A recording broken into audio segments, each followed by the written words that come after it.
स्वागत है आप सभी का भारत न्यूज में। आइए जानते हैं आज के समाचार। कुचामन के ग्राम पदमपुरा में स्थित पदमपुरा वाले बालाजी मंदिर से आज सुबह 8:15 बजे पदमपुरा बालाजी संघ सालसार धाम डाक दौड़ यात्रा के लिए हुआ रवाना।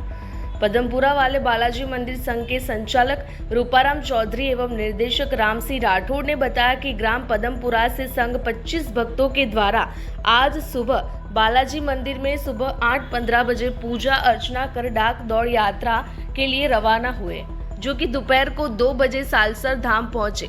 सालासर धाम के लिए दर्शन इसी तरह भक्त मनोज शर्मा ने बताया कि पदमपुर से स्पीड से डाक दौड़ यात्रा डीजे साउंड के साथ बाबा के सॉन्ग का आनंद लेते हुए स्पीड से दौड़ते दौड़ते 95 किलोमीटर का सफर 4:30 घंटे में तय कर सालसर धाम पहुंचे।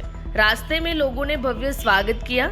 आज के सालासर धाम डाक दौड़ यात्रा में विशाल शर्मा, प्रदीप जांगीर, राकेश सैनी, प्रदीप डोडवाडिया, चेनाराम बुगालिया, राजेश मिठड़ी, कार जांगीर, कुलदीप शर्मा, विकास डोडवाडिया, सुरेश पलाड़ा, शिव प्रकाश आवला, राजवीर धोरी, दीपक रामपुरा, कानाराम सैनी, विजय सैनी, किशन सैनी, विकास सैनी, हर्षित अग्रवाल, साहिल राठौड़, कैलाश चौधरी, राकेश कुमावत, अनिल गुर्जर, राकेश गुर्जर, राजेंद्र सहित अनेक भक्तगण उपस्थित रहे। संवाददाता विक्रम सिंह चौहान।